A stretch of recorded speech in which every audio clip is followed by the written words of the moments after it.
The fiber holders, also referred to as chucks or sleds, offer a user-friendly option for handling fibers, allowing for a more substantial object to grip.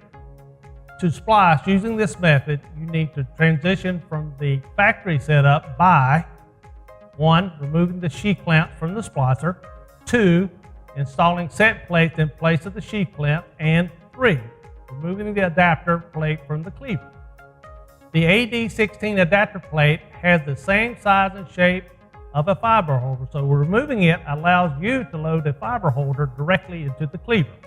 Each fiber holder has a magnetic lid to hold the fiber in place, along with 2 guide holes to line the fiber holder on the guide pins of the installed set plates. Once your setup is complete, load the fibers into the fiber holder with about 30 millimeters or 1 1/4 inch of fiber extending from the end. Strip the coating off the fiber, clean, cleave, and position the fiber holder onto the guide pins to secure it in place.